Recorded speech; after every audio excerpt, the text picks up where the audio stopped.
You alright there, ladies and gents, how's it going? I'm out on my little happy Hippo, my brand new Moto Guzzi V85 TT. Now those of you that are new to my channel will not know this, but a little while ago I asked those that subscribe and watch my videos if they wanted to know anything about my time as a Royal Navy submariner. So this is my Q&A for my time as a submariner in the Royal Navy. I hope you enjoy. Keep that bud.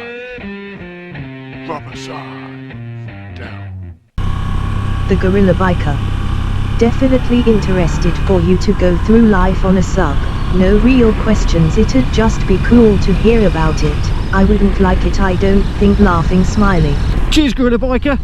Yes, it's hard to know a question to ask if you don't know what it's like on a submarine, so I appreciate you taking the interest, and I understand why you didn't really necessarily have a specific question to actually ask. So cheers, mate. Next question. A garden shed. Army/Navy advertising is all about be the best.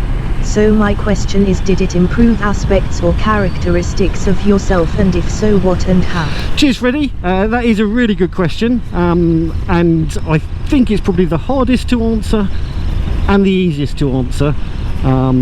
Yeah, so when I left school I had absolutely no qualifications, no hope in hell of achieving anything in life, and my old man, he dragged me to college to retake a few GCSEs, but even so, with just 4 GCSEs and none of them in the main subjects particularly, I didn't really have huge hopes at doing particularly well in the world.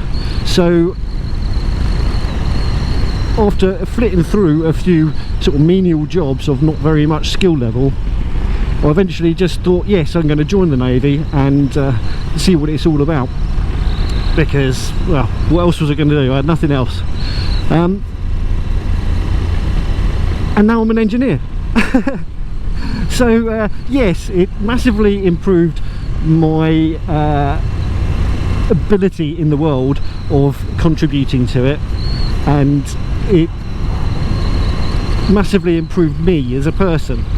Now, when I was a bit of a lad when I was younger and got into a few bits of trouble and stuff, as most lads do really, but having that discipline in the Royal Navy, admittedly I joined up quite late, but that's for sort of later on and stuff like that, but I joined up quite late, so I knew how to be a person. It was just fine-tuning that into becoming a good person, and the Royal Navy did that. It gave me discipline, it gave me focus, and it gave me the ability to see reward and my inner ability. It gave me the ability to actually the confidence that I can do things, that I can be academic to a point, and I'm not stupid. And I think most of us, if given the right opportunities in life, would see the same in ourselves. They wouldn't necessarily see themselves as a sonar maintainer on a nuclear powered submarine, because that's not necessarily where their path should go and their skill set should go, but we all have this ability to contribute something to our society around us, and that, I think, is one of the things it gave me. It gave me a lot more confidence in all matter of things. And when I started, I used to have to do a few presentations and train new recruits how to do certain things and what have you, and it used to make me pull whiteys. I was that scared of doing it. But then throughout my time in the Navy, that sort of improved and got easier to do, and then I ended up in a job I'm in now where I have to do sort of training sessions for complete strangers, and I thought that was going to be terrifying, but because of my time in the Navy, that confidence that I had behind the face sort of thing, it really massively helped. So yes, it's helped me in my life as far as my jobs and my ability to be employed and stuff has gone, and it's helped me in my ability to see myself as actually a reasonably nice person with aspirations of doing right and doing the good things in life. And I've been very fortunate to be able to put myself in a position like I am now, riding nice motorcycles and all that sort of thing. So it's bettered me in so many ways, financially, mentally, physically. After breaking my back, I don't think I'd have been anywhere near as healthy as I am now had the Royal Navy not looked after me at that point. But yes, cheers Freddie, that's a really good question, mate. Next question, Spicy 110.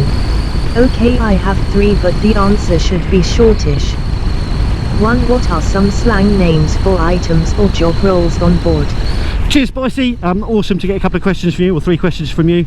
Now because you've asked me to do concise ones, this first question I'm going to do with a bit of footage from me doing some off-roading, and I'm going to do just a voiceover on it, just so I can be concise and not waffle on about bollocks. So yes, roll the dirt bike shenanigans and the voiceover. Thanks Spicy. Well, I was a TIFF and a bomber queen and a sonar bender. So that would be an artificer, which is an engineer, and the bomber queen would be the nuclear deterrent submarines, and the sonar bender would be a sonar maintainer. At Scran time, my favourites were Baby's Heads or Nellie's Wellies. So Scran time, meal time, and Baby's Heads is steak and kidney puddings, and Nellie's Wellies were spam fritters. Once we were off patrol, on the way back, we'd surface and we'd be running opened up, as long as it wasn't ruffers. So that's running diesel engines with the conning tower upper and lower lids open, and ruffers, which is stormy seas, kind of self-explanatory that one. Yeah, so you'd leave the hatches open for convenience, and if the waves were up a bit, then you'd have to shut them, because otherwise water would get into the submarine and we'd all die. Well, I hope you enjoyed that little dabble into Jack speak, and yeah, there's so much Navy slang that you can use. Yeah, I mean, I don't know half of it, and a lot of this I had to reference through websites and stuff. But yeah, it's kind of fun, and it's our own little language when we're under the water, as well as with other Navy friends. 2. Can you hear whale calls through the hull? Yes, in short, and I'm glad I was paying attention to what the Audi TT was doing.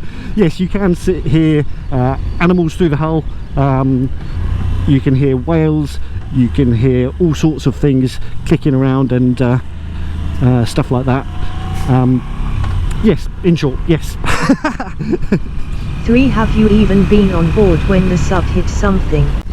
So yes, I haven't been on a submarine when it's crashed into something. One of the submarines I was joining 2 weeks beforehand while it was out on patrol, that crashed into a French submarine out at sea, and I had to sort of fix all my kit up, and that all got damaged and stuff. Yeah, I mean, that's probably the worst incident that's happened to a submarine that I was related to. We've had all sorts of incidents on board. You have fires and minor explosions and stuff like that, which are all part and parcel of submarine life, unfortunately. But we're all well trained, so we all know what to do in those instances. We have had other incidences where ships have run over our aerials and chopped them and things like that. That sort of happens, but we carry spares on board. Yeah, so a few scary moments, but I'm quite glad I wasn't on it when we actually collided with a French submarine while submerged. That would have been blooming terrifying. Next question, Captain Rambunctious. Is there an upper height limit for being in a submarine? Cheers, Captain. Sort of. I mean, it's kind of unofficial, but the bunk spaces are only so big, and the tallest of people, like yourself and some of the other motovloggers that are more prolific, yes, you'd struggle. The bunks aren't very big. It's like sleeping in a coffin with a curtain for the side. It's not good. You can barely turn around in them or turn over in them, because your shoulders will hit the bunk above you, and yeah, they're, like I say, they're not hugely long. That's what she said. Next question, Christopher de Vries. Have you ever felt claustrophobic while being submerged? It would freak me the hell out, TBH. Cheers, Christopher. When I first went to sea, the first time we shut the hatches and we started submerging the boat, that was probably the only real time I felt properly claustrophobic, because you've got that impending doom that you're stuck in that tin can for 3 months and there's nothing you can do about it. You can't get out, you can't escape. That's it, that's where you are, unless something goes wrong or whatever, and then you don't want to be somewhere else. You actually really want to be in that nice little secure tin can if something's gone wrong. So yes, you do get a little claustrophobic on your first sort of time at sea. You get used to it very quickly, but every time you submerge for the first time on a patrol, you do get the heebie-jeebies a little bit. But I think it's more that sense of finalisation, that you're where you are, that's the card you've been dealt, and you've got to crack on and put up with what you've got for the next few months. Next question. Lone Wolf or Garage? On the subs, being stuck in such a confined space, I'm curious if cooking fish was a no-no. Actually, we had Fish Friday. We often had mackerel for breakfast and kippers and what have you. So yeah, those days it did get a little bit stinky on board, but bear in mind that we're stuck under the water for 3 months at a time, and we're only allowed a minute in the shower a day each, and 150 smelly matlows. The smell of fish is probably the least of our concerns. Next question. Grubber's dirt bike adventures. I imagine life on a submarine was like being in a tube of farts. Face with tears of joy. Yes, Clayton, it was stinky as hell. You always knew when a submarine had come back alongside, because everywhere on base, even outside, would just smell of dirty, oily, stinky submariners. And weirdly, when you first surface from being under the water for 3 months at a time, actually the world is what smells horrible, because you're so used to the smell that you've got in your little tin can, that once you get out of that tin can, everything else is so alien, you're like, ugh. It's quite weird, it really is quite weird. Next question. New biker, what's the deepest you've ever been? So new biker, yes, right, well I can't really tell you, because if I did I'd have to kill you. Official Secrets Act and all that sort of stuff, but they go pretty deep, and it's actually really quite incredible just how deep that they can go. Yeah, it would probably blow your mind, but we don't sit at max depth and stuff all the time. We only sit at that depth when we're doing angles and dangles. Next question. Yeti Cooks, was your sub ever attacked by a giant squid? There weren't huge amounts of squids. There was a bit of kraken on board, or at least Puss's Navy rum. So yes, we didn't get attacked by a giant squid because of Godzilla. Yes, he stopped all that sort of stuff happening, which was quite fortunate really, because it's always good to have Godzilla on side, especially when you've got nuclear weapons. To tell the nice people about hot bunking. Hot bunking is pretty disgusting. Fortunately, when I joined my first submarine that was going to sea, I was a senior 8, so I didn't have to do any hot bunking, but it's quite disgusting. Basically, because there's not enough beds for everyone on board, when you get up, someone else will be getting into your bed, because the submarine is a 24-hour operation, so you've got 2 crews on board basically, and it's just constantly doing stuff. So it doesn't matter whether it's night or day when you're under the water with no windows. So yes, hot bunking is pretty sticky. You've got to be quite close and friendly with the person that you're bunked up with, because yeah, it's quite grim. I'm so glad I didn't have to do that. Next question. Zithead Moto Vlogs. I worked on building the docking capstans at Fazlan and Kaport and spent a time on the floating jetties installing and testing the equipment. Did you ever come up to Scotland while serving?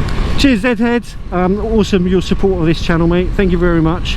I love hearing your comments on it and stuff, so thank you. Yes, in a word, I was based to start with in my Submariner side of my career down in Plymouth, and that was alright, and that was where I was hoping to be. I was hoping to be on the hunter killer submarines, but I ended up getting drafted up to Scotland to Faslane, and I was on the bombers,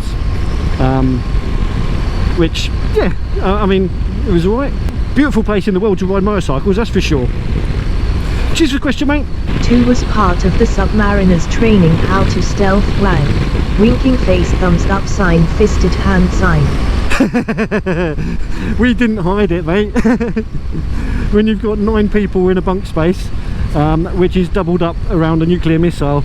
You all kind of know a little bit about what you're all up to. There ain't no secrets on a submarine, that's for sure. Next question, Gremlin22. One guess the question is, do you miss it? Cheers, Gremlin. Yes, I very much do. I miss it an awful lot, especially in this COVID time, this very strange COVID universe that we live in. I miss it a lot. But I also think that a lot of that missing is rose-tinted spectacles regarding the job, because I was quite miserable there when I left. It was definitely time for me to leave. But it was a fantastic career, and had I stayed in, I would be retiring in 2 years' time, something like that. I mean, if you're gonna have a sub 6 or a foot long, thumbs up sign. Next question, Paul Lee. 1. Were there any female members in the crew, and how did that work out? Cheers, mate. Yes, there were female members at the end of my time as a submariner. They were just introduced, and it was a bit of an issue. It was a contentious issue, not necessarily for the submariners on board. It was up to Admiralty to sort the logistics of that out, but for the wives of all the submariners on board, as the only reason they put up with everyone going to sea for so long and disappearing under the waves was purely because they knew that there was not going to be any naughties and bad behaviour between them and the other ranks, and if there was in the past, then their marriage had far more issues than a secret little affair.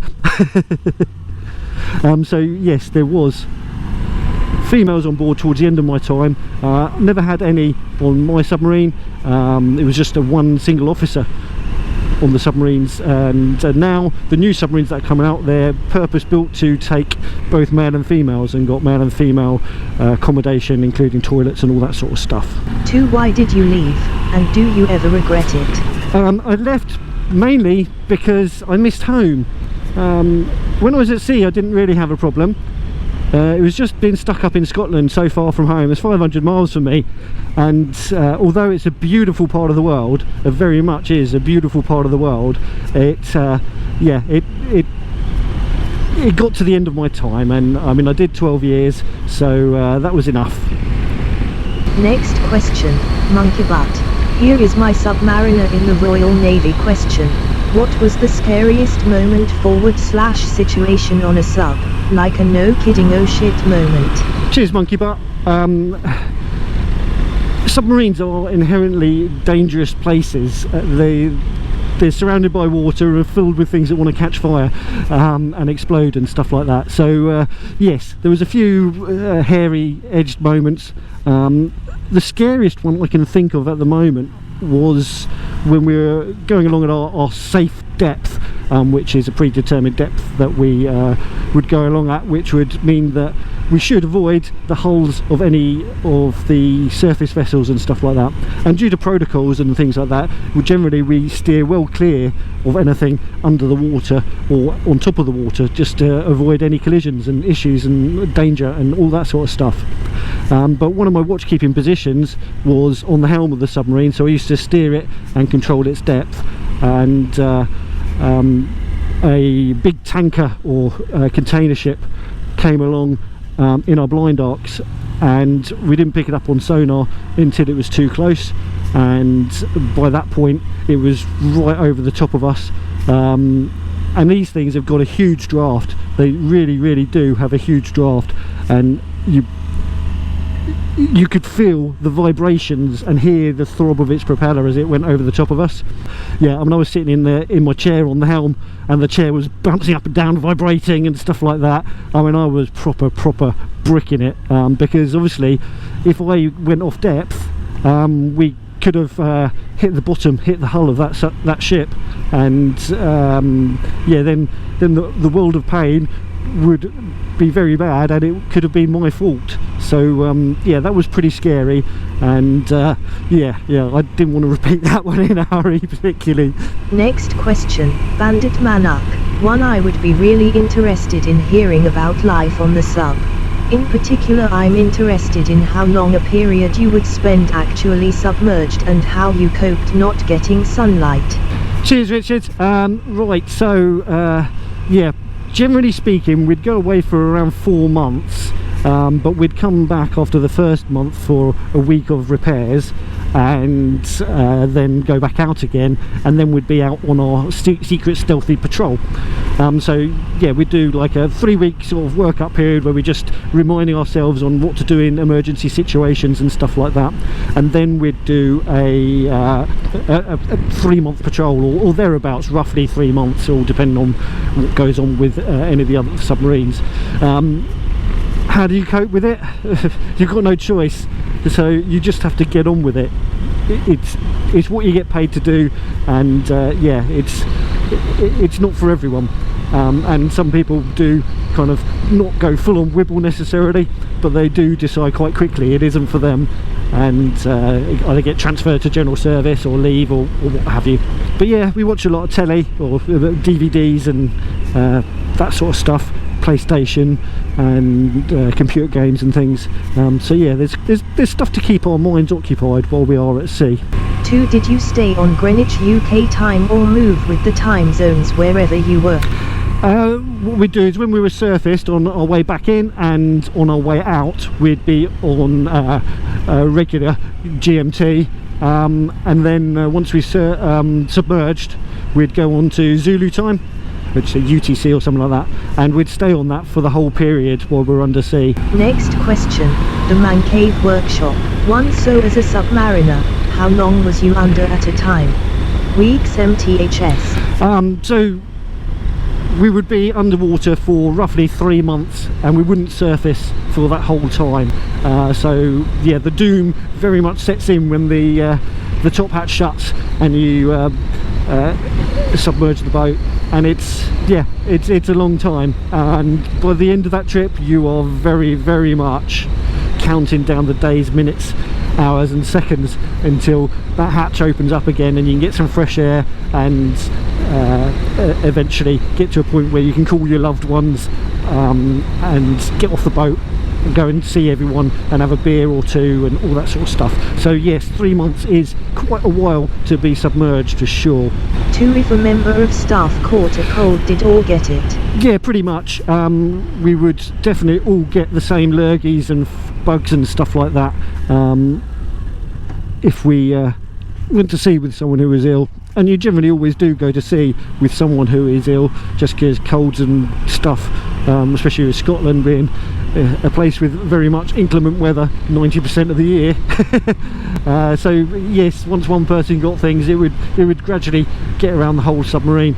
3. Did you have to have supplements not seeing daylight for a while? Yeah, it was voluntary. I mean, you'd bring your own sort of stuff like that. We'd have a pretty balanced diet with all the food groups and stuff. I wouldn't say it was a nice diet, but we'd have a balanced diet. But yeah, I'd always bring a bunch of multivitamins with me, and those dissolvable orange vitamin C jobberoos that you make fizzy drinks with. And people would bring happy lamps, you know, those daylight lamps and things, all just to try and keep some kind of brain working in normal human ways instead of this very, very alien environment. Next question. Mark Scott. 1. How long were you in the Navy? Cheers, Mark. I was in the Navy for 12 years and a month or so. Yeah.